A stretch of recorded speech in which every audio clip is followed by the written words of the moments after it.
bonjour à tous. Et merci beaucoup pour votre présence et pour accueillir Solveig qui a fait plus de 10 heures de route pour venir nous faire cette conférence. Et je la remercie du fond du cœur. Merci.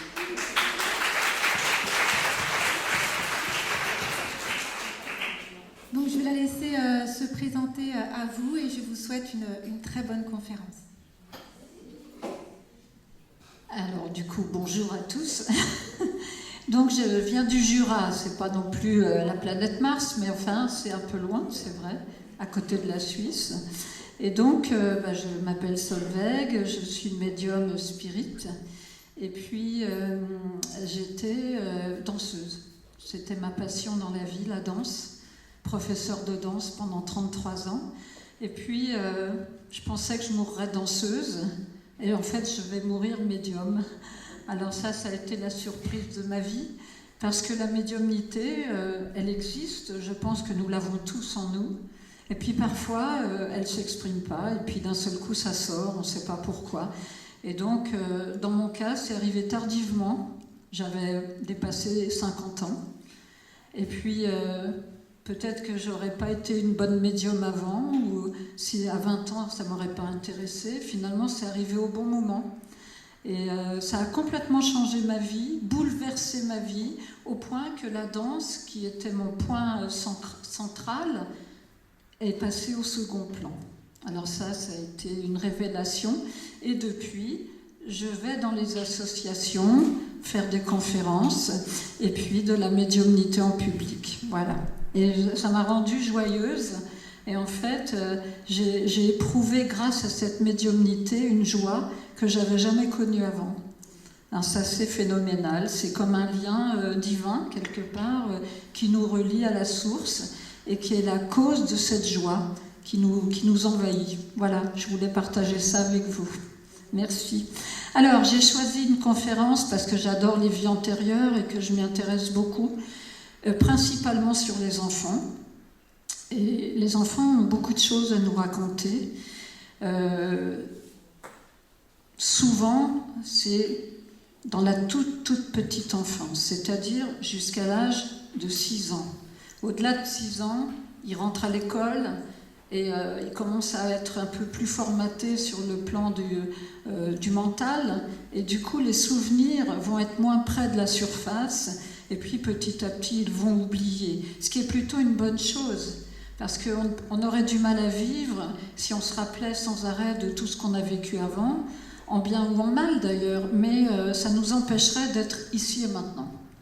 Donc ce qui est important, c'est de comprendre que parfois les enfants, c'est toujours, vous allez voir, il y a une façon d'accueillir la parole des enfants.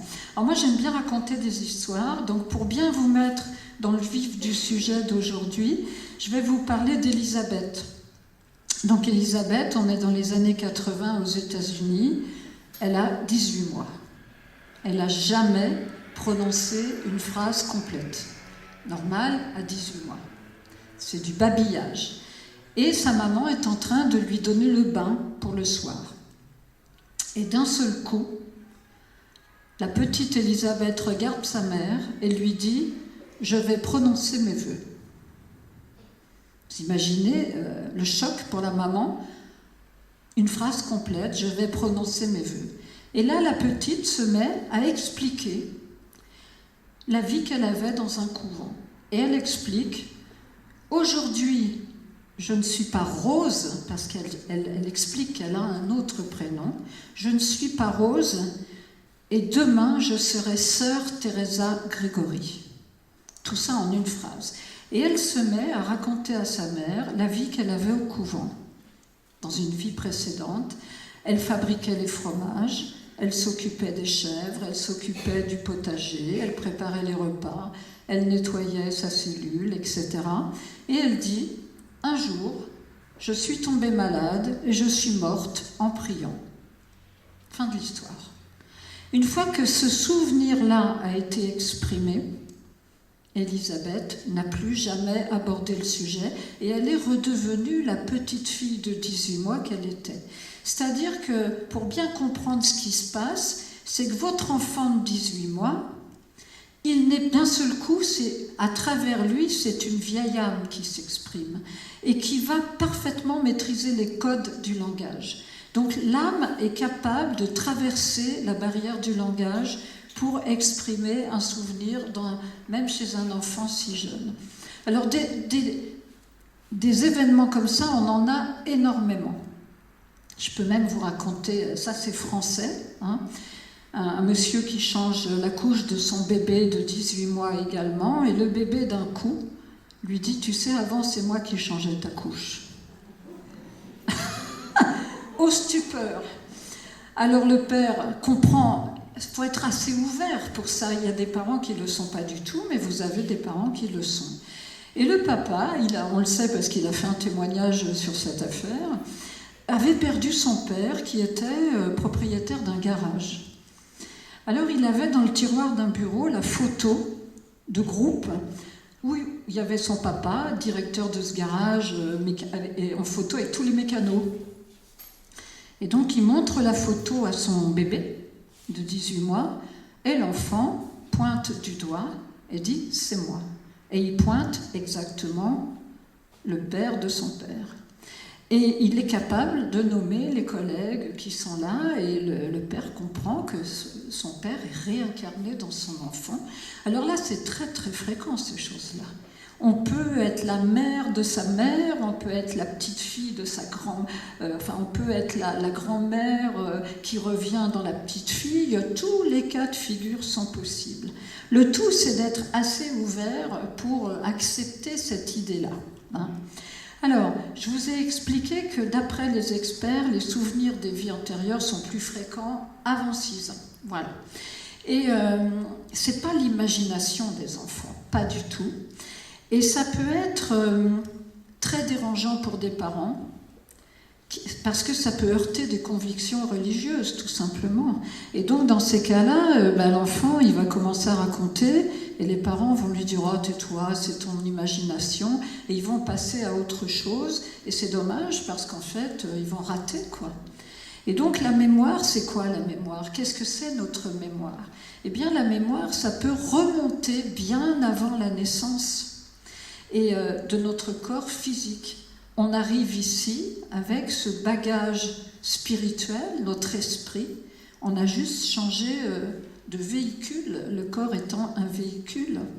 Et donc, on amène dans cette vie des nœuds émotionnels, par exemple des événements qui n'ont pas été du tout digérés dans les vies précédentes, eh bien on les ramène. On peut les ramener justement parce que ça n'a pas été digéré. Ou qu'on n'a pas accompli, on a fini une vie sans pouvoir accomplir tout ce qu'on voulait faire, etc. Donc en fait, on passe notre temps à répéter des expériences et on est beaucoup plus relié à notre passé dans nos vies antérieures qu'on pourrait le croire. On est intimement reliés. Et moi, je dis toujours que toutes les mémoires, elles sont dans notre disque dur. Le disque dur, c'est notre subconscient. Tout est inscrit, depuis toujours en fait. Donc il y a votre histoire qui est inscrite et celle en plus de votre famille. Dans cette vie-là, c'est déjà beaucoup. Hein. On a déjà notre passé à nous, mais aussi on a l'histoire familiale. Hein. Alors pourquoi c'est lourd à porter ? C'est lourd à porter parce qu'on porte ça à notre insu souvent. Et il y a des choses qui peuvent vraiment nous plomber dans la vie et on ne comprend pas ce qui ne va pas parce qu'on n'a pas eu accès à cette banque de données. Et le jour où on prend conscience, c'est la prise de conscience qui nous permet de travailler dessus, qui va nous permettre de comprendre les tenants et les aboutissants, bien sûr. Et tout est inscrit, hein, on a déjà tout là. Alors, au fur et à mesure des vies, les nœuds, ils s'accumulent, évidemment, et puis ça vibre encore en nous, et on n'en sait rien. Alors, le but de se souvenir des vies antérieures, ça va bien au-delà, en ce qui me concerne, en tout cas, de la curiosité. Finalement, on s'en fiche un peu de savoir si on était une princesse ou un beau prince charmant, ou si on était... C'est pas ce qui compte. Ce qui compte, c'est qui on était. Est-ce qu'on a été des bonnes personnes? Est-ce qu'on a été des mauvaises personnes? On n'est pas tous des saints. Et on a tous eu des vies antérieures qui peuvent être un peu problématiques. Alors je vais vous donner un exemple. Il y a un gamin de 3 ans qui a dit à sa mère « Tu sais maman, je sais comment étrangler quelqu'un ».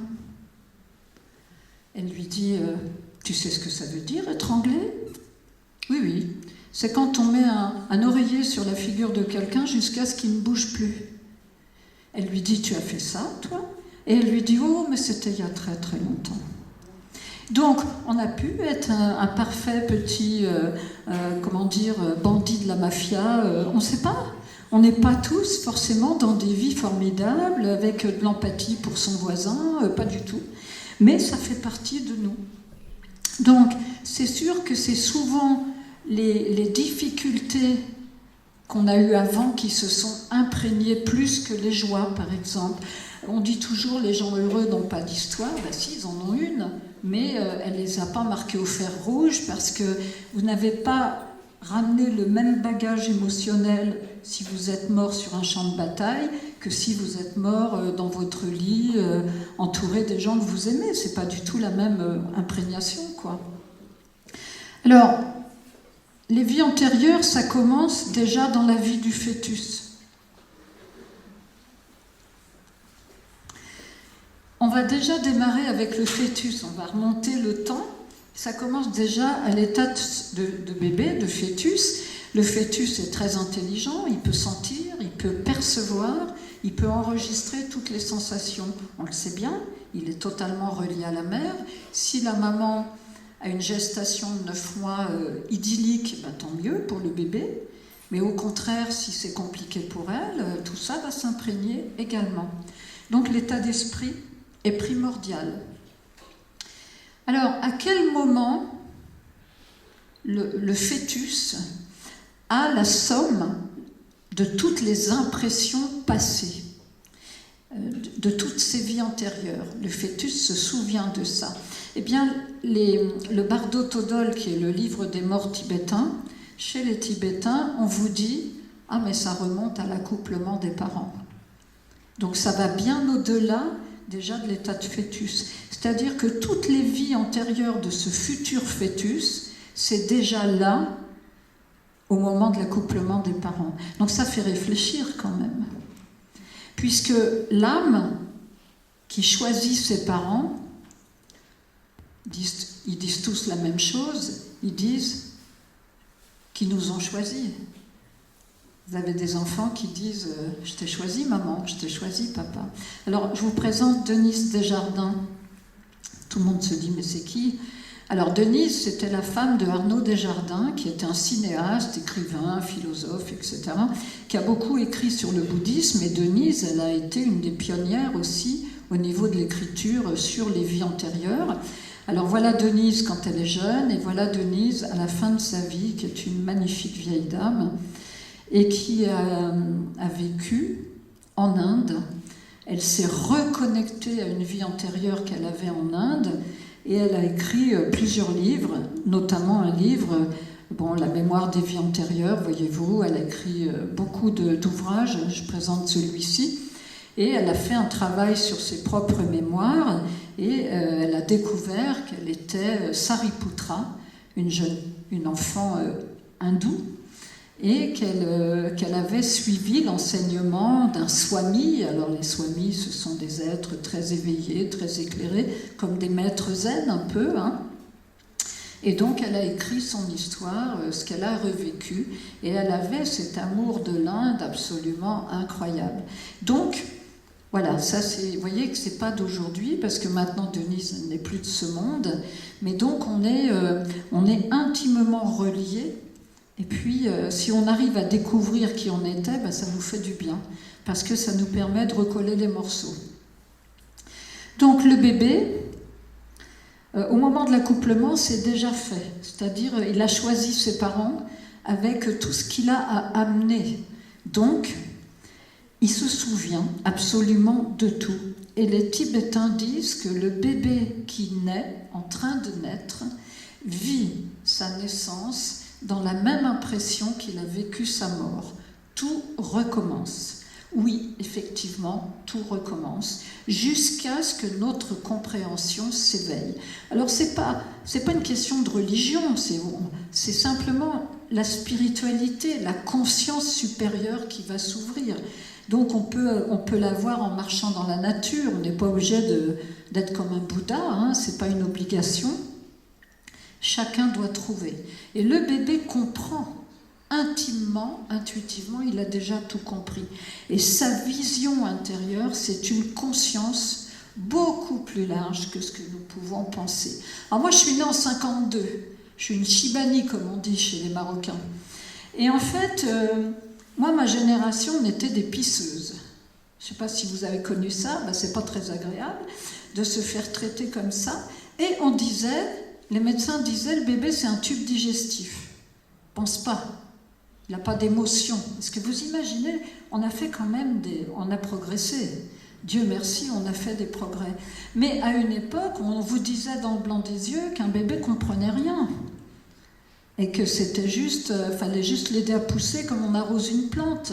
Alors c'est délirant quand on y pense. Alors que c'est un tel trésor, une telle richesse. Heureusement, j'espère que ceux qui ont dit ça, ils sont là-haut, ils ont compris. Parce que c'est comme ça. Et le bébé garde une très vive mémoire de sa vie passée jusqu'à 6 mois. Et puis cette mémoire va s'affaiblir jusqu'à l'âge de 2 ans pour disparaître complètement. Bon, ça c'est variable, hein, c'est toujours pareil. Vous avez des enfants jusqu'à 6-7 ans, ils se rappellent, puis d'autres ils vont oublier à 3-4 ans. Alors, notre subconscient, il est là pour tout stocker. Et puis il va stocker plusieurs choses différentes. Il va d'abord stocker l'événement lui-même que vous avez rapporté. Vous avez rapporté de vos vies antérieures des souvenirs heureux ou tristes, forcément. Et puis il va stocker l'environnement immédiat. Qu'est-ce que vous avez ramené? Qu'est-ce qui vous a marqué? Par exemple, un épisode qui a pu vous marquer dans une vie précédente, de quelle façon il a été stocké dans votre cerveau dans cette vie-là? Eh bien, le cerveau a gardé en mémoire cet événement avec l'environnement dans lequel s'est passé cet événement. Je vous explique. Si, dans une vie antérieure, vous avez marché sur une plage, par exemple, par temps gris, et qu'il y a eu un événement avec votre père, vous êtes un enfant, vous marchez sur une plage par temps gris avec votre père, tout ça c'est une mémoire photographique. Je marche sur la plage, il fait gris, mon père me met une fessée, par exemple. Et dans cette vie-là, vous réactivez cette mémoire quand vous allez marcher sur la plage par temps gris, même si vous ne prenez plus de fessée. L'événement, c'est comme une clé USB. Ça connecte directement, parce que c'est inscrit dans l'inconscient. Donc, on appelle ça l'impression racine, c'est-à-dire ça s'est enraciné, vous comprenez ? Et chaque fois qu'une impression analogue va se présenter, tac, la porte s'ouvre dans l'inconscient et ça résonne en vous, mais vous n'en êtes pas forcément conscient. Alors, l'émotion va être réveillée chaque fois que les conditions auxquelles cette émotion elle est reliée, on réactualise en permanence. Donc si c'est des émotions très puissantes, elles peuvent se transmettre d'une vie à l'autre et provoquer des réactions émotionnelles qu'on n'arrive pas à expliquer et encore moins à contrôler. Exemple, la phobie. Les phobies, souvent, c'est des choses qu'on a ramenées. Si vous êtes morte ou mort enfermé dans un donjon, vous avez un problème sur l'enfermement, sur la respiration. Vous comprenez, c'est anxiogène, quoi.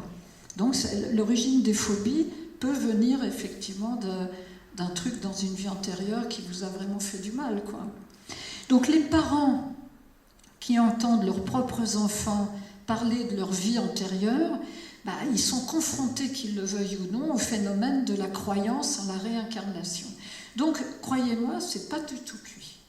Vous avez des gens pour qui c'est très pénible, parce que c'est des convictions religieuses et que tout ça, c'est des bêtises. Et puis pour d'autres, ça confirme juste ce qu'ils pensaient au fond d'eux-mêmes. Alors, on aimerait mieux tomber sur des gens ouverts comme ça à chaque fois, mais c'est comme ça. Alors, dans le cas d'un décès traumatisant avant, une mort par arme à feu, ou je ne sais pas, ou une mort atroce, il nous est impossible de bien terminer cette vie ou cette mort. Donc on n'a pas eu le temps, par exemple, de demander pardon aux gens qu'on aimait, ou on n'a pas eu le temps de faire ses adieux, ou on n'est pas en paix. L'âme n'est pas en paix. Et si au moment de la mort, on est préoccupé par des émotions négatives, comme la peur ou la haine, ça va exacerber toutes les autres sensations et on va mourir avec un sentiment d'inachèvement, une sorte de compte à régler de l'âme. Et ça va se mettre chez l'enfant, direct. Alors, je vous présente Ian Stevenson. Ah, on va parler de Cade. Bon, puisque Cade est là, je parle de Cade. Alors, il faut savoir, ça, je viens de le rajouter. Comme vous voyez, il y a la figure d'un petit garçon qui s'appelle Cade Wilson. Il est né en 2011, c'est-à-dire pile 10 ans après les attentats du 11 septembre. Et vous avez les tours jumelles. Cade n'est pas né à New York, du tout. Ses parents ne sont pas du tout de cet état, je ne sais plus d'où ils sont, mais ils n'ont jamais mis les pieds à New York. Ils ne savent. Eux, les parents connaissent le 11 septembre, mais l'enfant n'avait aucune raison de connaître les tours jumelles. Or, ce gosse, en 2014, il a 3 ans. Il commence à faire des cauchemars la nuit, c'est toujours les mêmes procédés. Il fait des cauchemars, et puis il ne supporte pas d'entendre le bruit d'un avion. Par exemple, voilà, il le promène dans la rue, il y a un bruit d'avion, il est effrayé à un point. Et puis, s'il y a des gratte-ciel, il ne peut pas les regarder, il regarde par terre, il baisse les yeux. Et puis, il va faire des dessins, il va commencer à faire des dessins. Et dans les dessins, on voit, il dessine des tours avec un avion devant. Et puis, il dessine des gens qui sautent d'un immeuble. Enfin, voilà, il fait des dessins très effrayants. Et sa mère, Molly, elle est assez intelligente et elle va prendre contact avec des gens, parce que les Américains, ils sont assez ouverts à ça. Et ils vont tourner un documentaire avec Cade. Et Cade, d'abord, il a dit à sa mère, « Je suis plus vieux que toi. » Déjà, premièrement. Ah bon. Et puis, il lui dit, « Tu sais, maman, on ne meurt pas, et je t'ai choisi. » Voilà ce qu'il dit à sa mère. Et puis, il commence à parler des tours jumelles. Et puis, il explique qu'en fait, il n'a pas pu sauver les gens. Puis on sent que ça le touche, qu'il est malheureux. Il dit, les gens attendaient les pompiers et je n'ai pas pu les aider. Et il va révéler le nom qu'il portait. Et donc les parents, ils notent, évidemment, puisqu'il a des précisions comme ça. Et il se révèle être pompier sur le 11 septembre. Il explique qu'un pan du plafond était tombé dans l'escalier, qu'il était coincé dans les tours. Et il y a eu des pompiers qui ont été piégés dans les tours, effectivement. Et il dit, je suis mort dans la tour, j'ai pas pu sauver les gens. Et on sent à quel point il est brassé par le fait de ne pas pu avoir sauvé les gens. Et donc, on va l'aider, bien sûr, à évacuer ce souvenir. Et il a donné le nom de son ancienne vie. Et les parents ont fait des recherches, parce qu'il y a la liste de tous les pompiers décédés, et ils ont trouvé le pompier. Mais par respect pour la famille de ce pompier, ils n'ont pas voulu aller au-delà, et on peut les comprendre. Vous n'allez pas sonner chez des gens en disant « Coucou, mon fils est la réincarnation de votre grand frère ou de votre père », c'est très délicat. Donc ils ont gardé ça pour eux. Mais son cas est reconnu. Et alors, donc il n'est pas le seul, il a été médiatisé. Bon, maintenant il a grandi, ça c'était en 2014, c'était il y a 11 ans. Donc maintenant il est plutôt dans la vingtaine. Et Cade, voilà, c'est des événements tellement traumatisants que l'âme, c'est encore tout frais pour lui. Même si il est arrivé 10 ans après. C'est extrêmement frais. Donc voilà, je voulais vous parler de Cade. Et voilà Ian Stevenson, qui est le précurseur aussi. Ian Stevenson, c'était un psychiatre canadien. Et donc, il dirigeait un département de psychiatrie à l'école de médecine de l'université Virginie. Et lui, il a étudié à son époque des milliers de cas d'enfants qui se souvenaient spontanément de leur vie antérieure. Le but de Jan Stevenson n'était pas thérapeutique. C'était pas pour soigner les enfants. C'était pour recenser, en fait, les témoignages. Alors, il y avait un protocole avant d'accorder la reconnaissance. Et donc, il fallait que... En fait, d'abord, il avait des médecins qui travaillaient pour lui dans le monde entier et qui étaient chargés de découvrir des enfants, d'avoir accès à des témoignages spontanés d'enfants. Ça leur a permis d'écrire, d'avoir des milliers de cas. Alors, je vous donne un exemple. Il y a eu beaucoup de cas en Inde, comme par hasard, parce que les hindous, moi, j'arrive pas à dire les Indiens, je dis toujours les hindous. Bon. Les hindous. Bon. Les Indiens, j'ai l'impression que vous croyez que je suis en Amérique, et je dis toujours les hindous. Et en fait, là-bas, ça fait partie de la vie, la croyance en la réincarnation. Et donc, pour eux, c'est normal. Donc, ils sont très ouverts à ça. Dès qu'un enfant explique sa vie antérieure, tout le monde l'écoute. Alors que, vous voyez, c'est le contraire de chez nous. Alors, il donne l'exemple de Parnod. Parnod, il a 2 ans. Et Parnod, il vivait en Inde avec ses parents, et il n'arrêtait pas de dire qu'il était propriétaire d'un grand magasin qui fabriquait des gâteaux et des sodas, et il donnait le nom d'une autre ville, qui n'était pas tout près d'ailleurs. Alors, à force de l'entendre raconter ça, les parents décident de l'emmener. Et ils vont dans la ville que l'enfant a nommée. Le gamin se dirige dans la ville comme de rien n'était, et arrive devant le magasin. Et évidemment, c'est facile quand on peut retrouver, il ne faut pas que ça ait 100 ans, sinon on ne retrouve pas. Mais là, ça faisait que quelques années. Arrivé devant le magasin, l'enfant s'est dirigé au fond du magasin, direct, tout droit, sur une machine très compliquée à fabriquer les sodas. Et il leur a expliqué comment la machine fonctionne. Et il a fabriqué un soda. Alors tout le monde a dit, ben voilà, Parnod, c'est l'ancien propriétaire, tout le monde trouve ça formidable. Mais c'est pas comme ça chez nous. Alors voilà, c'est très important d'écouter, parce que d'abord les enfants ont des choses à nous apprendre, c'est aussi des vieilles âmes. Et sachez que nous accumulons des strates, c'est comme en géologie, on va trouver des strates de nos vies antérieures. Et c'est pour ça que ça s'accumule, c'est comme des couches, et des couches, et des couches, et voilà, c'est comme ça. Et donc, lui, il a limité, Stevenson, il a limité sa recherche aux souvenirs spontanés.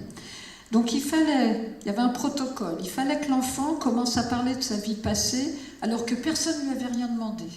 C'est sûr que si vous cuisinez votre gamin pour vous dire « Alors, t'étais quoi dans une vie antérieure ?» Il va dire « Ma mère, elle débloque complètement. » Et en fait, c'est toujours spontané. Et donc, il a quand même répertorié plus de 2600 cas dans le monde. D'où provenaient les cas? Je vous ai dit, il avait un réseau d'éclaireurs et de collègues dans le monde entier qui participaient à ses recherches. Donc les cas se présentaient toujours de la même façon. Un jeune enfant, âgé de 2-3 ans, 4 ans maximum, se mettait d'un seul coup à parler d'une vie antérieure et il parlait de choses dont la famille n'avait jamais entendu parler. Alors, quand j'ai fait cette conférence à Villefranche-sur-Saône, octobre 2023, je fais la conférence et il y a à la fin les questions-réponses, il y a un monsieur qui lève la main et il me dit « Solveig, j'ai vu que vous étiez là pour cette conférence, c'est pour ça que je suis venue. Cet été, août 2023, avec mon épouse et notre enfant de 3 ans, on est partis en vacances à Miami, aux États-Unis. On n'avait jamais mis les pieds aux États-Unis, c'était la première fois, et notre enfant, c'était la première fois qu'il prenait l'avion, il avait 3 ans. Ils arrivent à Miami, ils s'installent à l'hôtel, puis ils décident d'aller faire un tour. Mais qui c'est que vous croyez qui a fait visiter la ville? C'est le gamin de 3 ans, il connaissait tout. Il a dit, faut aller là, faut aller là. Et son père était ébahi. Les parents n'en revenaient pas. Et ça interpelle les parents. On se dit, mais enfin, comment ça se fait que ce gamin connaît les rues de Miami, quoi? Il a nommé les endroits, nommé les parcs, nommé les rues. Et c'est pour ça qu'il est venu à la conférence. Donc il a eu sa réponse, du coup. Il a dit, oui, c'est une vie antérieure. Voilà. C'est fou, hein? Et dans la plupart des cas, l'enfant va dire, alors ça, c'est pareil, il faut l'entendre aussi. Vous avez un enfant qui vous regarde, qui dit, tu sais, t'es pas ma mère. Bah, c'est quand même un sale coup, hein, qui vous fait. J'avais une autre maman. Moi, j'ai une amie à qui c'est arrivé, sa fille, qui a 25 ans maintenant, elle est naturopathe, cette femme. Et sa petite fille lui disait toujours, tu n'es pas ma maman. Et cet enfant disait que sa mère était noire. Alors déjà, il y avait l'information. Et puis, elle refusait de dormir dans son lit. Alors, le soir, Valérie couchait sa petite fille dans son lit, et le matin, elle la trouvait couchée par terre sur le sol, comme dans une case africaine. Voilà, puis maintenant, c'est passé. Mais quand l'enfant vous dit « j'avais d'autres parents, tu n'étais pas ma mère », ça vous fout un coup quand même. Et voilà, c'est comme ça. Et ils vont... Qu'est-ce que vous voulez que je vous dise? C'est comme ça. Alors, je vais vous donner les 4 signes qui tenteraient à prouver que c'est vraiment des souvenirs de vie antérieure. Il y a 4 signes. Le premier signe, c'est que l'enfant a une intonation neutre. Ça, c'est important. C'est-à-dire que le souvenir de la vie antérieure, il est à part de l'émotionnel, complètement. L'enfant, il énonce un fait. Comme le gosse qui a dit je sais comment étouffer quelqu'un. C'est un fait. Donc, il n'y a pas d'affect à ce moment-là. Alors, vous êtes en voiture, vous passez un carrefour, et le gosse dit « Ah, c'est exactement là où je suis mort ». Et il énonce un fait. Il ne pleure pas parce qu'il est mort, il dit « Voilà, c'est comme ça ». Et à l'occasion d'un jeu, et toujours l'air de rien. C'est-à-dire que vous n'avez rien demandé. Il va vous dire « Mon autre mère avait l'habitude de faire ça ». Il y en a une dame, elle a sorti du sucre glace pour faire un gâteau. Elle n'avait jamais utilisé de sucre glace pour faire des gâteaux. Ce jour-là, elle décide de prendre du sucre glace. Le gosse était assis à côté d'elle, il la regardait faire son gâteau. Il lui a dit « Ah, mon autre mère, elle prenait ce sucre ». C'est simple, hein, pour eux. Voilà. Et l'intonation est neutre. Et ce genre de réflexion peut totalement passer inaperçu, sauf que l'intonation a changé d'un coup. Et c'est ça votre baromètre. C'est-à-dire, vous avez un enfant qui a sa petite voix d'enfant, et d'un seul coup, l'intonation n'est plus du tout la même. C'est comme si vous aviez affaire à un adulte. Et là, ça interpelle quand même. Ou alors, c'est que vous n'écoutez rien, quoi.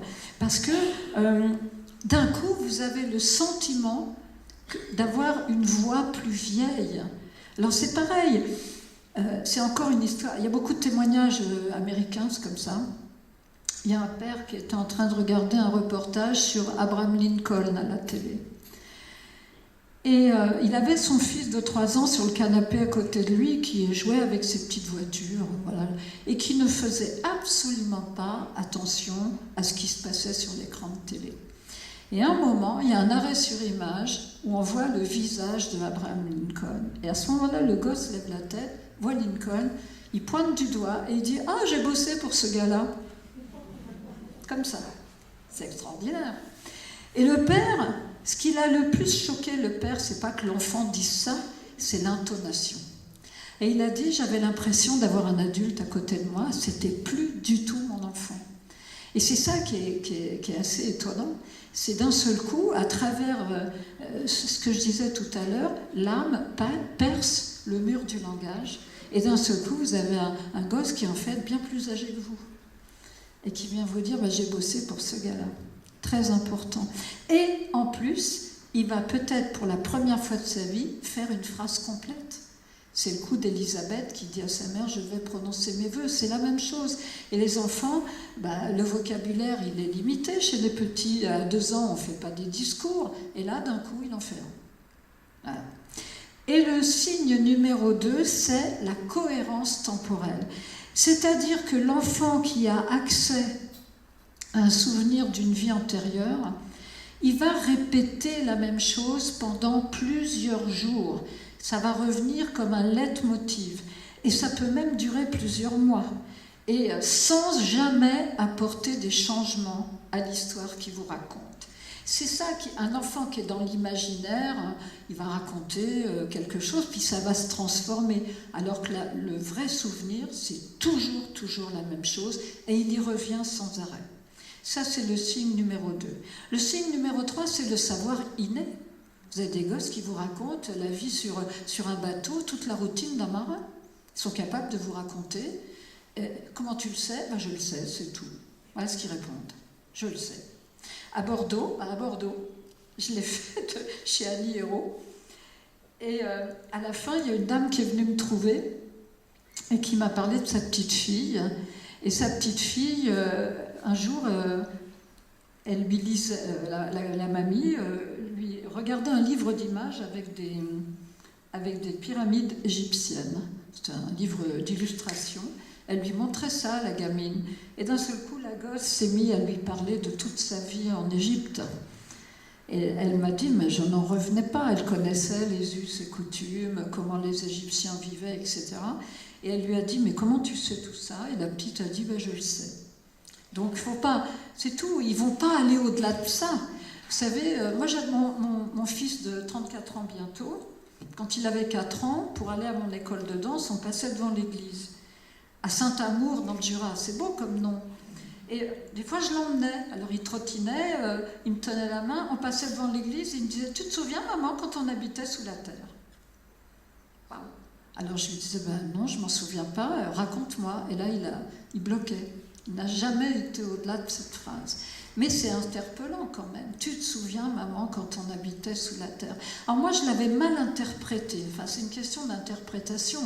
Comme c'était devant l'église, je m'étais dit, il se rappelle de quand on était mort et qu'on était sous la terre.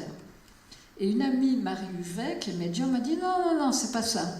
Elle me dit, il te parle de quand tu vivais sous la terre, vous étiez dans des cités troglodytes. Ah! Et du coup, moi, je suis claustrophobe. Je préfère vivre à la surface. Je vous le dis tout de suite, c'est un peu plus sympa pour moi. Donc voilà, le savoir inné. Vous savez que vous n'avez pas appris telle ou telle chose à votre enfant, et puis apparemment il connaît des choses, donc là vous êtes face effectivement à un souvenir. Et donc ça arrive à beaucoup de parents. Hein. Et donc il y a un enfant aussi, 4 ans, 1 an. Les parents à New York, vous savez, il y a une patinoire, je ne sais plus où ça s'appelle. C'est ça, il y a la patinoire qui sort pour Noël tous les ans.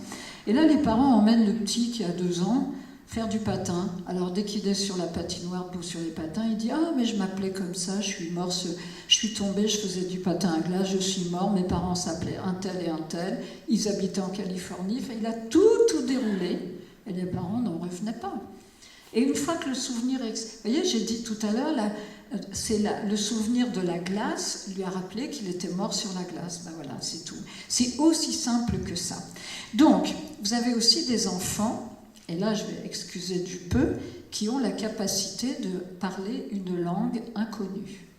Alors d'où ça vient ça?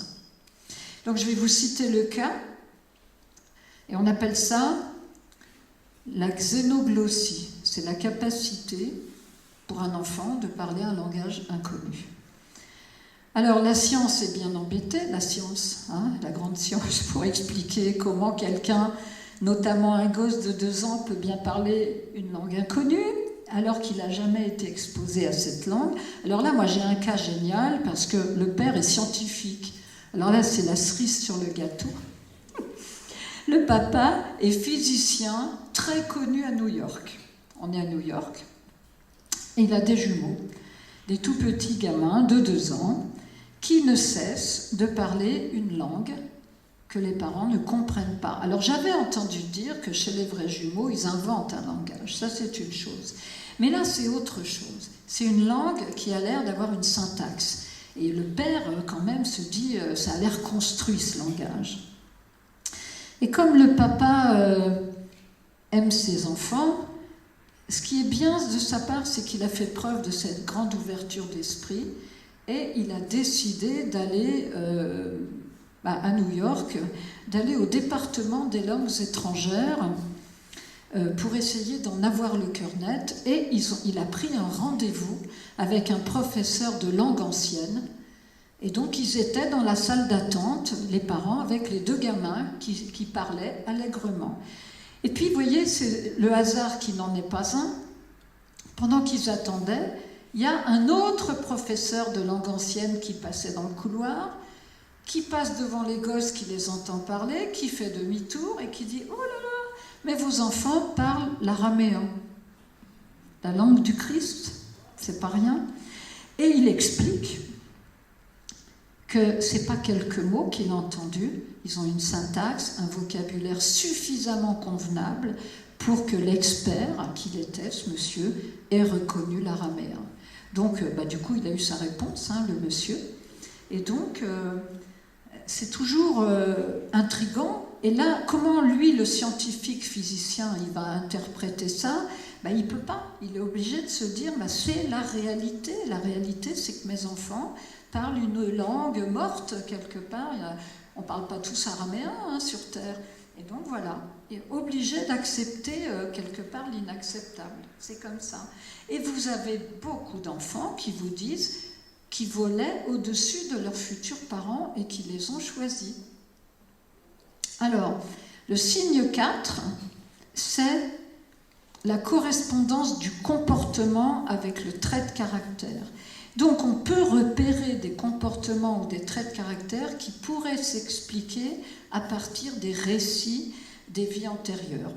Des manies particulières, des talents innés. Vous avez des gosses qui savent peindre, c'est comme ça. Ils se mettent à peindre, c'est magnifique. Ou aussi la musique.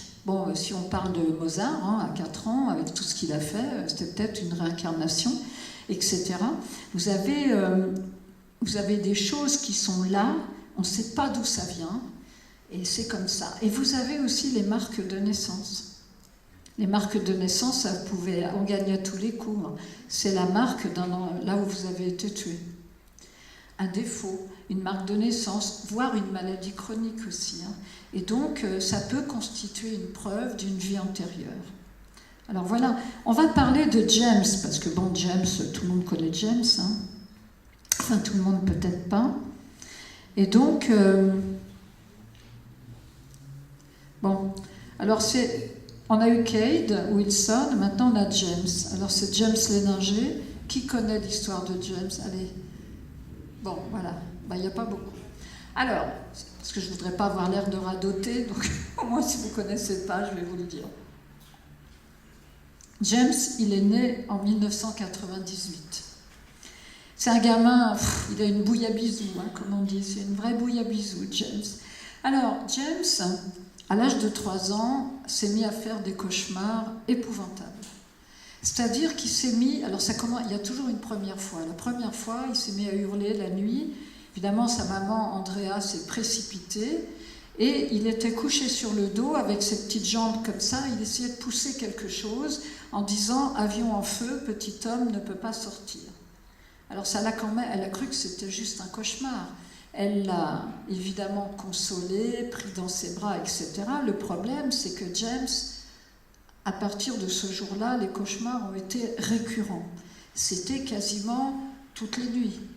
Et des hurlements de plus en plus puissants. Et il avait un rituel, elle avait remarqué, indépendamment du soir, vous savez, quand elle mettait le gosse dans son siège auto, il avait 2 tocs ou 2 tics, appelez ça comme vous voulez. Il y avait des rituels, voilà. Il se mettait, elle le sanglait dans le siège auto, elle ne comprenait pas, il faisait mine de mettre des écouteurs aux oreilles et il faisait mine de mettre un masque à oxygène. Elle l'a compris après. Elle ne comprenait pas pourquoi il faisait ça. Il était complètement red-dingue des avions, contrairement à Kate qui avait peur des avions. Lui, il voulait toujours piloter un avion. Alors Andrea, elle lui avait aménagé un cockpit dans le placard. Alors elle lui avait mis un espèce de siège, un espèce de volant comme ça, et il faisait l'aviateur. C'était son truc, il voulait à tout prix. Mais les cauchemars continuaient et il s'est mis à faire des dessins. Et alors ce qui est curieux, c'est qu'il écrit toujours, les dessins sont signés James 3. Pourquoi 3 ? On ne sait pas. Il s'appelle James, le père s'appelle Bruce, donc c'est pas du tout James. Dans la famille, il n'y a pas, vous savez, les Américains, ils disent senior, junior, tout ça. Bon, là, pas du tout. Personne ne s'appelle James à part James. Mais il met toujours le chiffre 3. Alors, c'est un peu torturé quand même. On voit qu'il y a un avion, on ne sait pas trop ce qu'il y a autour, si c'est des bombes qui tombent. Enfin, en tout cas, il se met à dessiner ça. Vous voyez, là, il y a un peu de couleur. Et là, dans le coin à droite, il y a encore le 3. On peut voir James, après le S, il y a un petit 3. Et donc, le père est très, très cartésien. Plus cartésien que Bruce Léninger, il n'y a pas. Alors lui, il est même bouché à l'émery, excusez-moi, mais il ne comprend rien à rien. Et c'est pas dans son monde, c'est pas dans ses croyances. Il ne peut pas envisager quoi que ce soit d'une vie antérieure, c'est pas possible. Mais il est aimant. Et c'est ça qui va le sauver, c'est qu'il est un père très aimant pour son gamin. Et donc, il va commencer à interroger James. Parce que quand il voit les dessins, quand même, il voit bien que c'est un peu torturé. Parce que n'oubliez pas que toutes les nuits, il se lève parce que le gosse hurle. Et donc, il lui dit, mais qu'est-ce que tu dessines ? Bah, mon avion. Et qu'est-ce qui t'est arrivé ? Bah, j'étais descendu par les Japonais. Ah bon ? Et puis, petit à petit, la mémoire va s'ouvrir chez James. Et il est habile, son papa, il va le faire parler, mais habilement. Alors vous savez, les petites filles, on a des Barbie, puis les garçons, ils ont les G.I. Joe à l'époque, c'est des espèces de petites poupées, soldats. Et il a remarqué que James nommait ses poupées soldats, il avait donné John, et puis je sais pas, Steve. Alors, il les appelait toujours John et Steve. Alors le père dit, mais pourquoi ils s'appellent comme ça ? Bah, il lui dit, bah, c'est mes anciens copains, et quand je suis mort, ils m'ont accueilli là-haut. Ah, ok. Et puis, voilà, donc ça prend forme.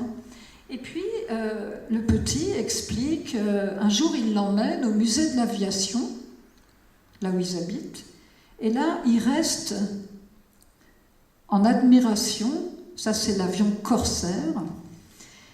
Et il y a un Corsair en exposition dans ce musée. Et là, le gosse, pile, s'arrête devant cet avion et commence à expliquer qu'il y a un sac de largage sous l'avion. Enfin, il a l'air de connaître toute la technique de cet avion.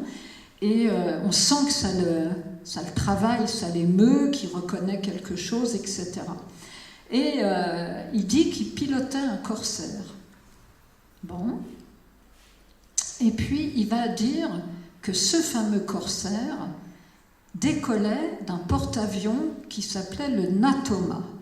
Alors, les parents n'ont jamais entendu parler du Natoma, etc. Et Bruce, qui est très aimant pour son fils, va faire une chose que je trouve exceptionnelle, c'est que ça l'interpelle tellement, le Natoma, le voilà, il va contacter les vétérans de la section dont le gosse dit être issu. Et pour pas être pris pour un fou, il ne veut pas dire qu'il enquête parce que son fils est réincarné, vous imaginez bien. Donc il se fait passer pour un journaliste qui fait une enquête sur la Seconde Guerre mondiale, sur le porte-avions Natoma, sur les corsaires et tout ça, et il est accueilli à bras ouverts, parce que les vétérans sont contents de parler de ça. Et donc il va noter, et puis il s'aperçoit que tout colle avec ce que dit le gosse. Donc là, ça quand même, Bruce, il est obligé de dire qu'il y a quelque chose qu'il ne comprend pas, mais qui est là. Et donc, il va finir par être convaincu. Voilà James. Et il va finir par comprendre, en interrogeant les vétérans, qu'il y a eu un James qui a été descendu par les Japonais au-dessus de l'eau, et l'avion s'est abîmé en mer. Et il avait 24 ans. Et là, Bruce est obligé d'admettre, quelque part, que son fils est la réincarnation de ce pilote. Alors l'enquête continue et on s'aperçoit que ce James avait un père qui s'appelait James. Donc on en est bien au 3e. Donc le petit James Léninger est bien James 3. Et ils vont décider, les parents, ce qui est hyper courageux, d'emmener James rencontrer les vétérans. Là, à l'époque, il avait parlé de son pilote radio qui s'appelait Jack Larson.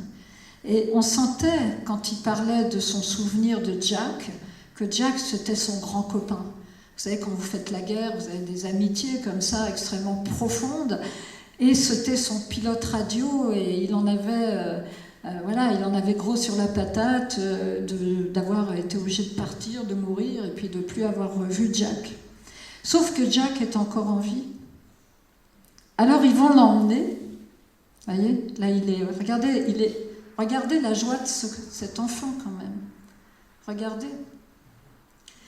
Et ils vont rencontrer les vétérans. Alors les vétérans qui ne sont pas nés de la dernière pluie, vous imaginez, le colonel en chef, qui est encore de ce monde, va au-devant de James et avec sa grosse voix lui dit « Mais moi, tu me reconnais, moi ?» Et le gosse lui dit « Oui, vous êtes le colonel un tel. » Alors le colonel, il est sidéré.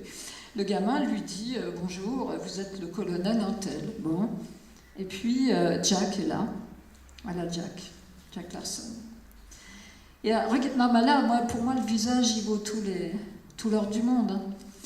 Et il va passer une journée avec ses anciens copains. Vous imaginez ce que c'est quand même. Et d'un seul coup, James fond en larmes. Trop d'émotions. Et on lui dit, mais pourquoi tu pleures, James? Ils sont tous tellement vieux maintenant. Vous imaginez? Et regardez ces deux-là, la joie de se voir et d'être ensemble. C'est une histoire... C'est James? Non, c'est pas lui. Alors, et le pilote de la Seconde Guerre mondiale avait une sœur. Voilà cette jolie dame. Et donc, ils ont pris contact avec cette femme qui était encore en vie. Et ils ont emmené James la voir. Regardez le sourire. Hein. On a l'impression qu'il ne peut pas être plus heureux, cet enfant. C'est cette connexion extraordinaire. Alors, elle va lui tendre un gentil petit piège. Très gentil, charmant. Quand il était évidemment dans son ancienne vie, ils étaient frères et sœurs. Ils avaient une maman qui dessinait très bien. Et qui avait dessiné un portrait de chacun, au dessin. Et... elle les a gardés, bien sûr. Alors, elle lui a présenté un dessin pour voir. Et il a dit, mais il y en a deux. Où est le second dessin? Tu ne me l'as pas montré. Et là, elle a compris que c'était vraiment son frère. Alors, elle l'a accepté. Elle a accepté totalement, à 100%, que c'était la réincarnation de ce frère qu'elle aimait tellement. Alors, c'est une histoire merveilleuse, parce que vous imaginez la consolation que c'est. Pour ces gens-là, c'est absolument fabuleux. Et donc, voilà, moi je vous conseille de lire ce livre. Hein, c'est les parents qui l'ont écrit. Il s'appelle Réincarné, on le trouve partout. L'épreuve scientifique de la réincarnation d'un pilote de la Seconde Guerre mondiale. Alors, c'est une des histoires les plus connues à l'heure actuelle parce qu'on a les preuves. Là, on a tout ce qu'il faut en main, quoi. Il a rencontré ses anciens copains, on a vraiment toutes les preuves. Alors voilà, c'est absolument extraordinaire d'avoir cette capacité de pouvoir, comme ça, retrouver son existence, quoi. C'est absolument magnifique, quoi.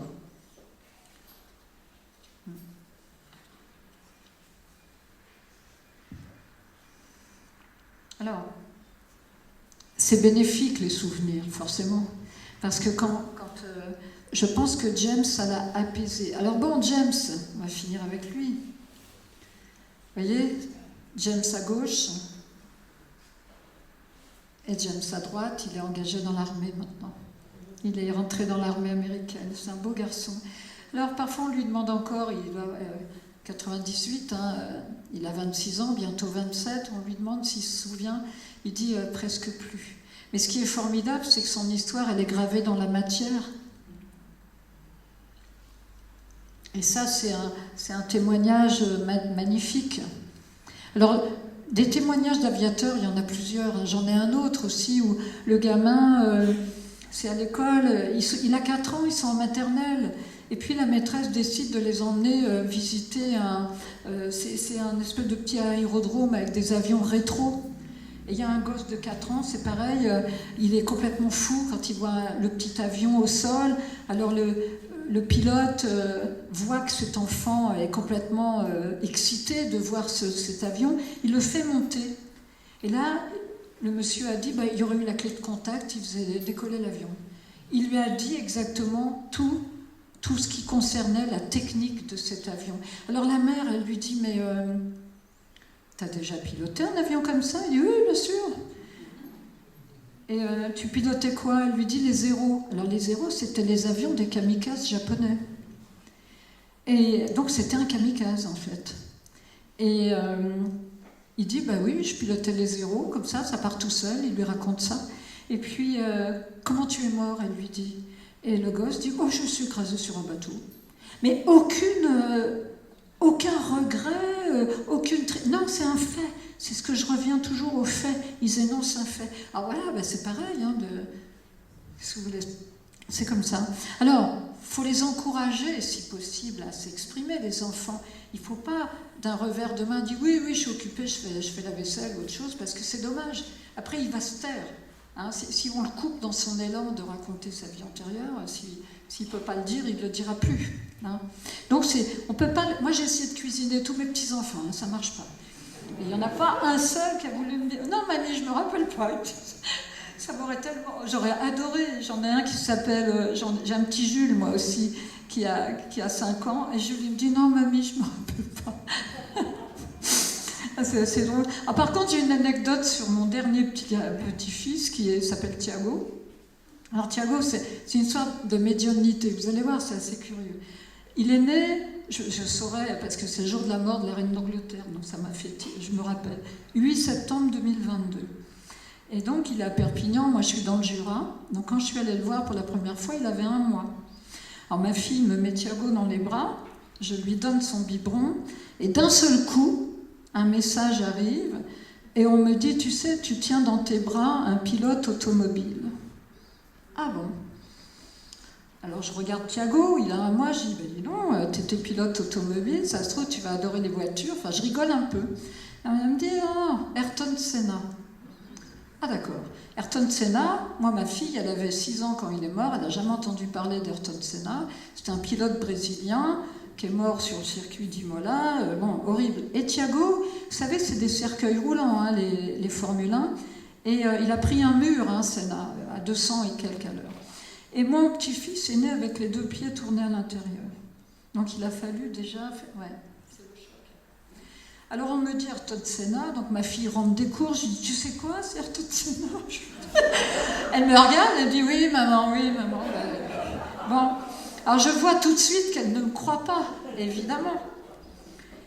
Et le lendemain, elle devait aller à Montpellier, parce qu'il était suivi tous les 8 jours, il fallait lui construire des bottes spécifiques en plâtre pour redresser les pieds. Elle part sur l'autoroute avec son mari et Thiago, et d'un seul coup, je reçois un coup de fil, elle m'appelle, elle me dit « Maman, je te crois !» Et elle me dit « Je viens d'être doublée par un énorme camion, c'est écrit Ayrton Senna. » Elle me dit, mais j'avais jamais entendu parler d'Ayrton Senna. Alors ça, c'est l'histoire géniale. Je te crois. Et puis, quelques temps plus tard, il avait 4 mois, elle me dit, il a beaucoup d'eczéma sur tout le corps. Ah. Et puis, je reste avec cette info, puis Marie Huvet, qui est ma grande amie, qui est médium, me dit, attends, il y a un truc là. Elle me dit, ça se trouve, il a encore sa combinaison de pilote. Quand tu retournes le voir, elle me dit symboliquement, enlève-lui la combinaison de pilote et tu vas voir, il n'y aura plus d'eczéma. Allez, chapeau, Marie.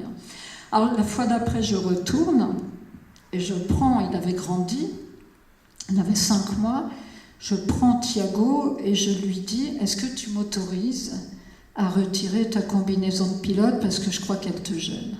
Et symboliquement, j'ai fait le geste d'enlever cette combinaison. Il n'a plus jamais eu d'eczéma. Et l'eczéma a disparu en 24 heures. Donc vous voyez, c'est fort. C'est des choses qui nous dépassent, qui nous échappent en fait. Moi, je serais bien incapable. Je suis contente qu'il m'ait dit que j'avais un petit-fils qui s'appelle Ayrton Senna. Mais vous imaginez bien que ça fait du sens pour nous, parce que Thiago, il est portugais. Et Senna, c'est le Brésil, c'est la même langue. Mais je ne vais pas aller toquer à la famille d'Ayrton Senna en disant « Coucou, mon petit-fils, c'est votre fils. » quoi. On ne peut pas faire ça. Et donc, c'est comme ça. Alors maintenant, je vais vous montrer cette belle femme. Alors,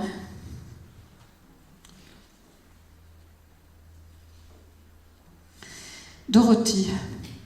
Je vous présente Dorothy Eady. Elle est anglaise. Elle était. Et Dorothy, elle est née en 1904. En 1904, dans une famille d'origine irlandaise. Elle est née en Angleterre. Elle est fille unique. Et il va se passer un événement pour Dorothy quand elle a 3 ans. Donc on est en 1907, vous savez, réincarnation en 1907 en Angleterre. Bon. Et la gamine, elle va faire une chute dans les escaliers, dans la propriété de ses parents. Elle tombe, elle dégringole, elle arrive au pied de l'escalier, elle est inconsciente. Alors vous imaginez l'émoi des parents, etc. Ils se précipitent au chevet de la petite fille, qui ne répond plus, qui n'est plus là, et ils appellent le médecin. Alors, 1907, on n'appelle pas le médecin comme on l'appelle aujourd'hui, c'est compliqué. Donc il faut un certain temps pour que le médecin arrive, et quand le médecin arrive, il ne peut que constater malheureusement que Dorothy est morte. Et il dit, je suis désolée, la petite fille est décédée, et je vais chercher un linge à la carriole. Donc il repart. Ça prend encore quelques minutes, et quand il revient au pied de l'escalier avec le linge, Dorothy est assise, en train de rigoler, puis elle mange un bonbon. Elle est revenue. Donc ça, c'est une expérience de mort imminente. Donc Dorothy s'en va et revient. Sauf qu'elle ne revient pas comme elle est partie. Et là, il va se passer quelque chose d'assez exceptionnel, parce qu'elle a eu un destin exceptionnel, cette femme. À partir de ce jour où elle s'est réveillée, son comportement va complètement changer. Elle a 4 ans. Et d'abord, elle commence à développer ce qu'on appelle le syndrome de l'accent étranger. Elle se met à parler anglais avec un drôle d'accent, on ne sait pas trop d'où ça sort. Et puis, elle dit à ses parents, vous n'êtes pas mes parents, déjà, un grand classique, et il faut me ramener dans ma vraie maison. Voilà ce qu'elle dit à ses parents. Les parents ne comprennent rien. Alors, elle va grandir, et puis on la met à la petite école. Alors, on va remettre les choses dans le contexte colonial de l'époque. C'est l'époque des colonisations anglaises. Et on fait chanter aux enfants dans sa classe un hymne dont les paroles appellent à maudire les Égyptiens basanés, ce qui est parfaitement raciste, mais qui passe crème, comme on dit à l'époque. Et la gosse, elle dit « non, moi je ne veux pas chanter ça ». Elle a quand même que 4 ans. Elle refuse de chanter la phrase « faut maudire les Égyptiens basanés ». Alors elle est frappée, parce qu'il y a des châtiments corporels à l'époque. Elle prend des coups, évidemment. Et puis, on dit à ses parents que c'est une enfant qui est difficile, parce qu'on ne peut pas lui faire chanter ce qu'on veut. Bon. Et puis un jour, les parents l'emmènent au British Museum, une journée comme ça. Donc ils commencent à se promener dans les musées. Vous savez, les gamins, ça court dans les musées. Et d'un seul coup, ils arrivent au département des antiquités égyptiennes. Et là, la gamine se met à hurler parce qu'il y a une photo, qui est cette photo-là, qui est le temple d'Abydos en Égypte. Et elle se met à hurler de joie en voyant cette photo, et elle dit « c'est ma maison ». Et elle demande où sont les jardins, où sont les jets d'eau, où sont les jardins, elle ne reconnaît plus rien. Alors bon, Abydos, c'est le temple de Séti Ier, qui était le père de Ramsès II. Et elle demande où sont les arbres, enfin voilà, elle est affolée de voir l'état du temple. Et à ce moment-là, on ne peut plus la tenir. Elle se met à courir partout dans le département des antiquités égyptiennes, et elle baise tous les pieds des statues. Elle se met à baiser les pieds des statues, et au moment de partir, parce que vient l'heure du départ, elle s'assoit au pied d'une statue. Elle ne veut plus bouger, et elle dit « je suis assise avec mon personnel ». Vous imaginez, hein? Non. Et donc, à partir de ce jour, elle va développer un amour fou pour l'Égypte. Elle va grandir dans la passion de l'Égypte, et elle va avoir la chance. Alors, c'est pas facile pour elle, parce qu'elle a des visions au pied du lit, elle voit Séti Ier, elle commence à dire qu'elle a des visions, les parents la font enfermer quand même. Les parents vont la faire enfermer plusieurs fois, en disant, bon, il y a un problème, quoi. Et donc, elle va avoir une obsession de l'Égypte, et à 14 ans, elle va avoir de la chance, elle va rencontrer un égyptologue qui va voir qu'elle a un tel amour pour l'Égypte qu'il va lui enseigner les hiéroglyphes. Il va la prendre sous son aile, il va lui transmettre les hiéroglyphes, etc. Il va l'encourager. Et donc, elle commence à raconter qu'au pied de son lit, elle a les visites de Séti Ier. Et donc, le comportement très étrange font que les parents commencent à se dire, elle est frappadingue, quoi. Alors, elle n'a pas 36 solutions à son époque. Les femmes, elles ne se promènent pas comme ça, elles ne voyagent pas toutes seules. C'est pas comme chez nous, hein, on ne fait pas Pékin Express à l'époque. Hein. Et donc, elle n'a pas 36 solutions, elle veut se marier. Elle se dit, il faut que je me trouve un Égyptien. C'est le seul moyen d'arriver en Égypte. Alors, comme elle est étudiante, elle va rencontrer un étudiant égyptien, elle va l'épouser. Alors, bon, je ne sais pas s'il y a beaucoup d'amour là-dedans, on n'en sait rien, mais en tout cas, elle arrive à ses fins et il l'emmène en Égypte. Et en arrivant en Égypte, la première chose qu'elle fait, c'est d'embrasser le sol et de dire « Je suis rentrée à la maison, je ne repartirai plus jamais ». Et elle va avoir un enfant avec son mari, bien sûr. Elle va l'appeler Séti, du nom de Séti Ier. Et à ce moment-là, elle va changer de nom. Elle va se faire appeler non plus Dorothy Iri, mais Om Séti. Om étant mère de Séti. Et c'est le nom qu'elle va garder toute sa vie. Et vous imaginez bien que c'est une étrangère, c'est une Anglaise, elle débarque en Égypte. Bon, c'est quand même c'est pas le pays le plus libéré pour les femmes. Et elle se met naïvement à raconter les visions qu'elle a la nuit. Donc, qu'est-ce qui se passe à votre avis? La famille la fout dehors. Ben, ils la foutent dehors, ils se disent, il nous a ramené une cinglée, quoi. Donc, elle va être virée, répudiée. À la limite, je ne sais même pas s'ils lui ont laissé son enfant. Et donc, elle va se retrouver sans rien. Et elle va rencontrer un autre égyptologue qui s'appelle Selim Hassan et qui va la prendre comme dessinatrice et comme secrétaire. Et c'est comme ça qu'elle va pouvoir vivre en Égypte et rester toute sa vie en Égypte. Alors, elle a écrit en hiéroglyphes, s'il vous plaît, toute sa vie antérieure, qui était donc rédigée la nuit en médiumnité avec le pharaon au pied du lit quand même. Elle a tout rédigé. Pendant 1 an, elle a tout rédigé et elle explique la vie qu'elle avait. Alors, elle était une vierge consacrée. Donc, ça veut dire qu'elle n'avait pas droit de connaître le plaisir charnel et qu'elle n'avait pas le droit d'être aimée et d'aimer. Elle n'avait pas le droit d'avoir une vie amoureuse, en fait. Et donc, le pharaon, Séti Ier, était tombé amoureux d'elle parce qu'elle était une vierge consacrée à Isis ou je ne sais pas quoi. Et du coup, ils ont eu une liaison qui était évidemment tout à fait interdite, ce qui lui a valu une mise à mort. Ah ben, évidemment. Et donc, même tout pharaon qu'il était, il a bravé les règles et elle a été tuée à cause de cette liaison qu'elle avait. Et donc, elle a passé toute sa vie, et c'est merveilleux, et ça c'est à la fin de sa vie, voilà, elle est morte très âgée, et Dieu merci, elle a pu vivre de sa passion, alors là c'est extrême quelque part, parce que c'est un lien qui est, parfois la vie d'avant est tellement puissante que l'âme ne peut pas faire autrement que d'y retourner, c'est comme ça.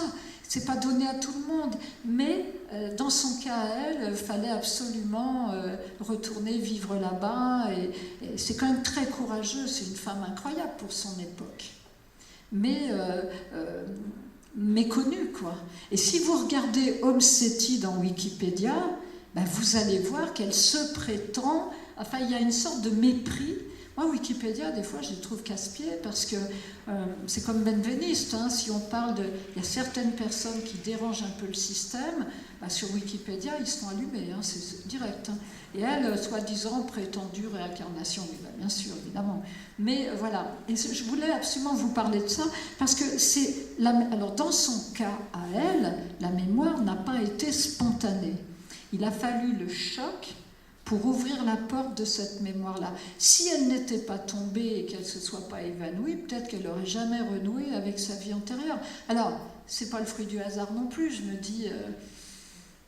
finalement, elle aurait pu aussi mais c'était trop puissant pour elle. On a vraiment l'impression que dès qu'elle met le pied au British Museum, c'est fini, quoi. C'est joué, quoi, pour elle. Je trouve ça absolument fabuleux d'avoir cette possibilité d'avoir comme ça ces réminiscences. Alors voilà, je m'arrête là. Est-ce que vous avez des questions ?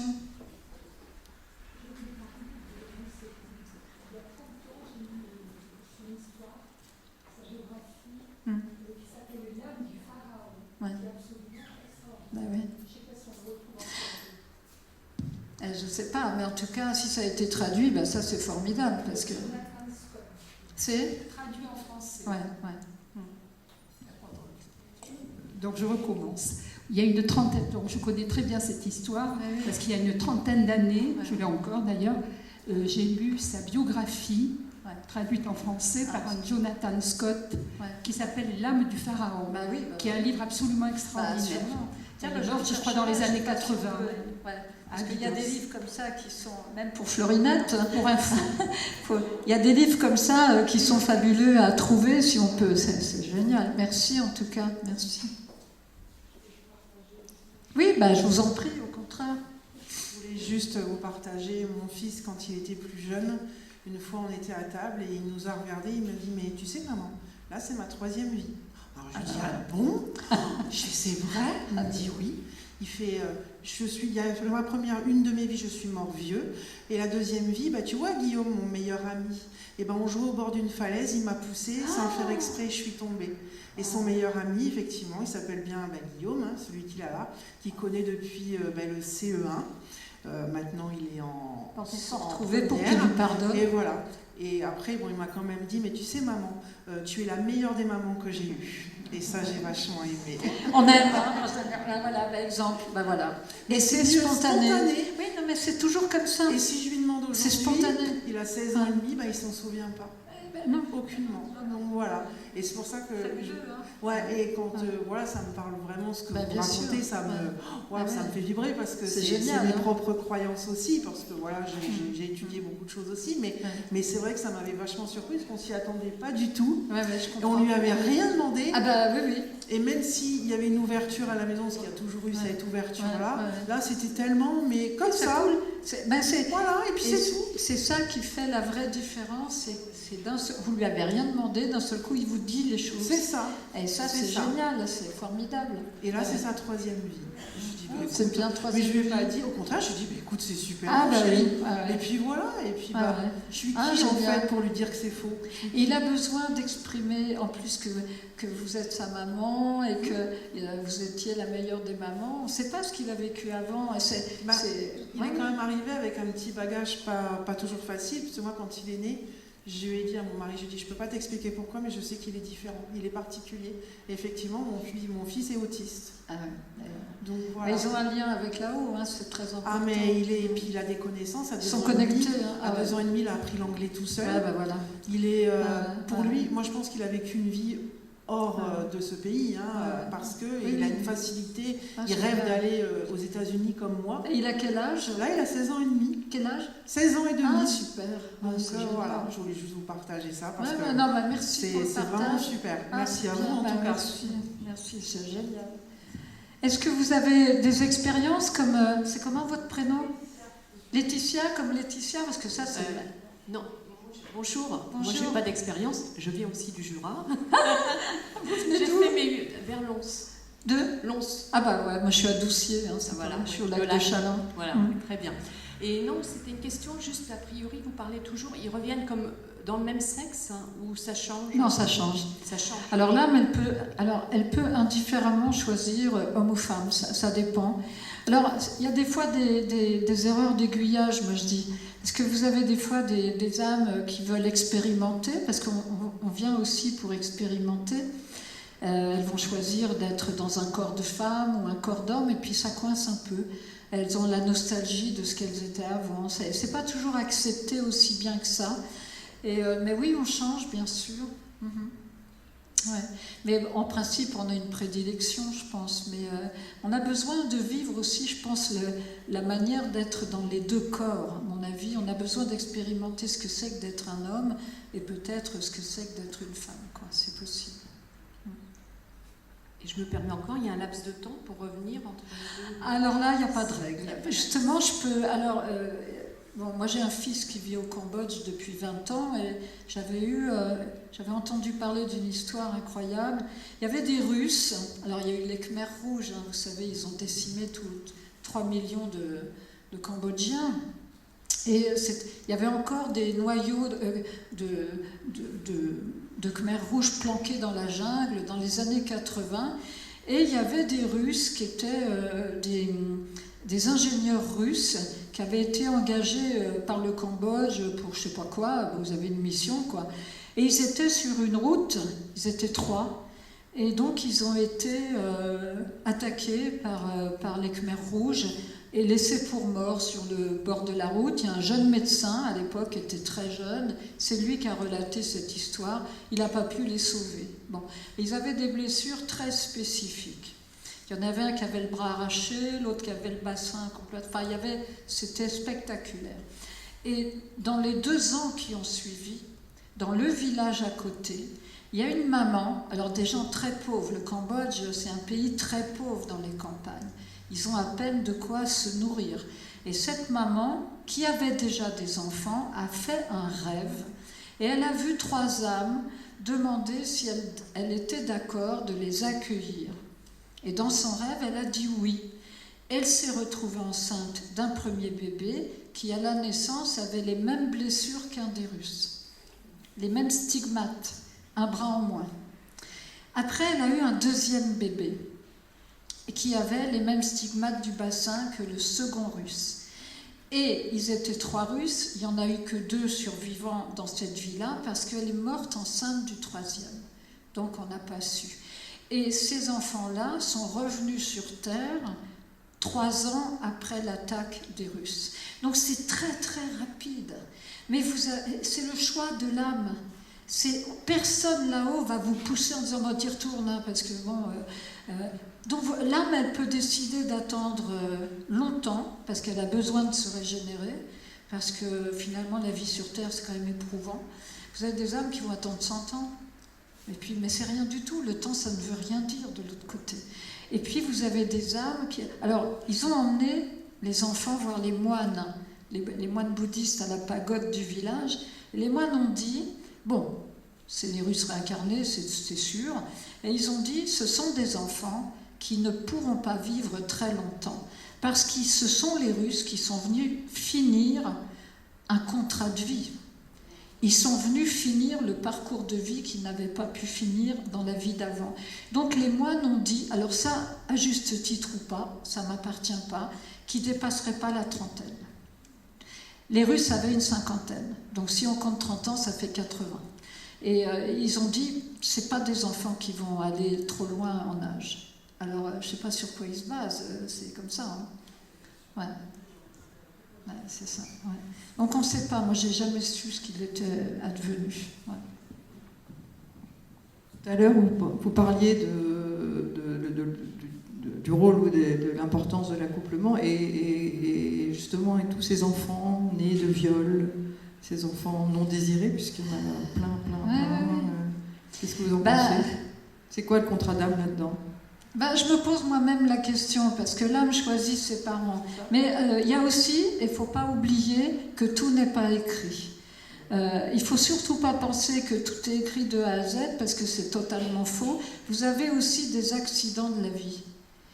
Personne n'a écrit... Marie Huvet, sa maison a brûlé entièrement, ma grande amie, hein, il y a un mois, sa maison a entièrement flambé En une demi-heure de temps, ses chiens sont morts, ses chats sont morts, c'est horrible. Marie qui adorait ses chiennes, qui adorait ses chats, en une demi-heure de temps.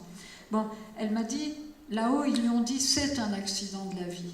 Et le viol est un accident de la vie. Personne ne se dit, je vais m'incarner puis je vais me faire violer. C'est pas vrai. L'âme n'est pas masochiste. Donc s'il y a un enfant qui est né d'un viol, par exemple. Un enfant qui est né d'un viol, il va faire avec. C'est le cas de Juliette Gréco. Si tout le monde connaît Juliette Gréco, sa mère ne l'aimait pas. Elle avait une sœur que la mère aimait, et elle avait toujours capté que sa mère ne l'aimait pas. Et un jour, sa mère lui a dit, de toute façon, t'es né d'un viol. Donc c'est très difficile d'aimer un enfant que vous portez qui est né d'un viol. Alors, je pense que ça, c'est des accidents de parcours, mais ça crée du karma. Le karma, c'est l'action et ses conséquences. Donc, aucune femme sur Terre ne s'incarne en se disant « je me ferai violer, puis je comprendrai des trucs », parce qu'on n'est pas maso, hein, c'est pas vrai. Par contre, on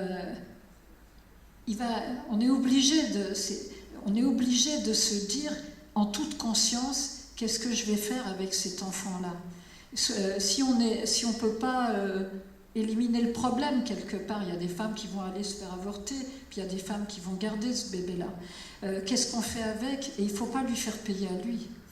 Donc c'est toute une histoire d'élever sa conscience. Ça parle du pardon. Est-ce qu'on peut pardonner aux gars qui vous violent? C'est très compliqué, le pardon, c'est la chose la plus difficile. Qu'est-ce que ça interpelle en vous? Mais en tout cas, ce n'est pas écrit. Et ce n'est pas un choix. L'âme, elle n'a pas choisi. Pour moi, c'est un accident de la vie. Ça n'aurait pas dû se passer comme ça. Ou alors, on peut aussi se dire que l'âme a choisi de s'incarner dans une famille où la mère a été violée en toute conscience pour aider. Tous les cas de figure, elle peut aussi avoir décidé, non pas de venir pour en baver, parce que c'est pas comme ça, mais pour aider sa mère et pour comprendre. Alors, c'est tous ces mécanismes de ce qu'on doit comprendre. Qu'est-ce qu'on doit comprendre en étant le fruit d'un viol? Qu'est-ce que l'âme doit comprendre de ça? Donc pour moi, il y a plein de cas de figure comme possible, mais c'est pas une histoire de vouloir souffrir, voyez-vous. C'est pas comme ça que ça se passe. Ouais. Mais c'est compliqué. Ouais. Le fruit d'un viol, c'est compliqué.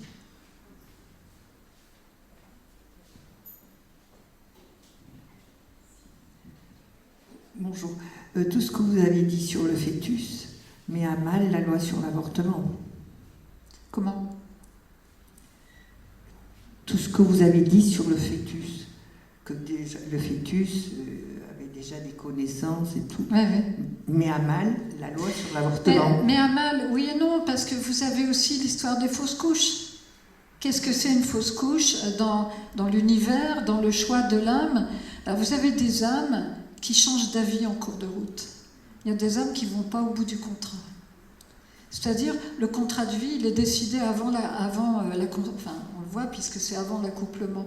Mais vous avez des âmes qui, pour une raison qui leur appartient, viennent in utero, mais elles ne vont pas vouloir rester. Ça, c'est pareil. Qu'est-ce que ça dit de l'âme? Qu'est-ce qui s'est passé pour que l'âme change d'avis? Parce que c'est pas le bon moment ou qu'il se passe quelque chose qui fait que l'âme va repartir.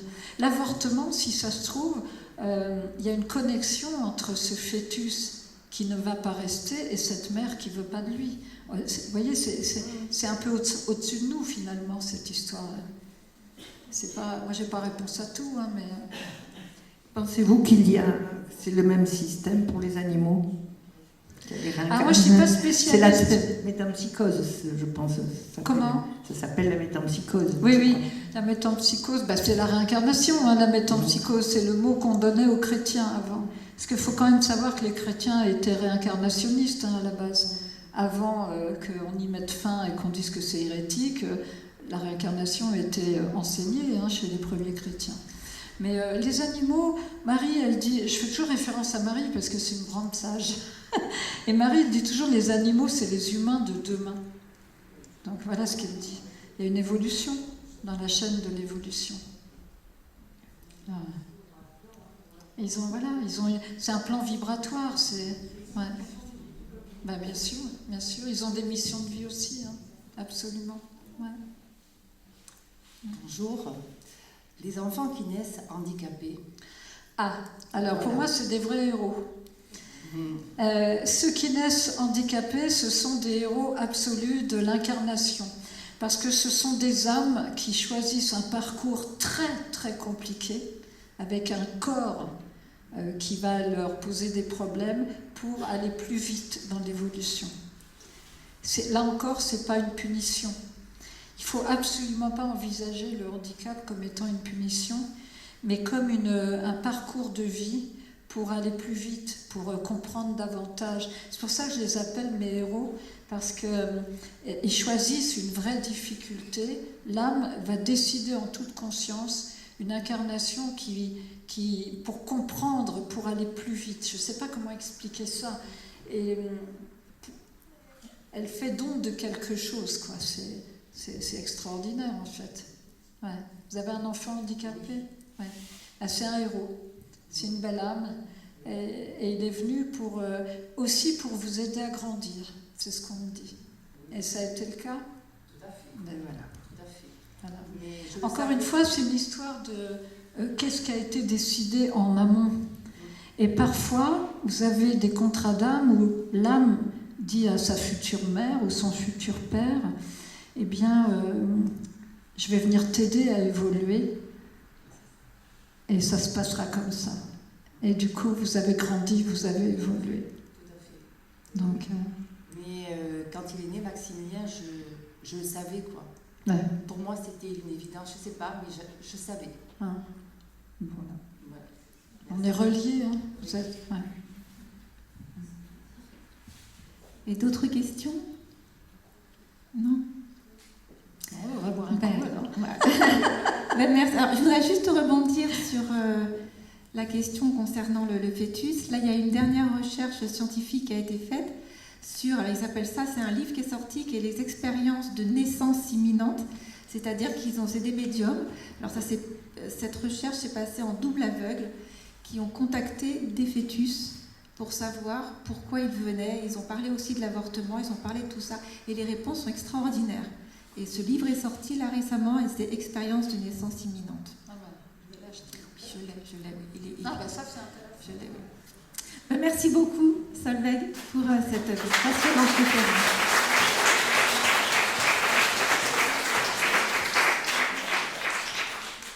Oui, c'est une pause de 10 minutes. 10 minutes. Alors, après la médiumnité, si ça vous intéresse, il y a le livre de Solveig qu'elle a rédigé qui s'intitule « De nonne zen à médium » où elle raconte tout son parcours très atypique. J'ai lu le livre, c'est passionnant. Donc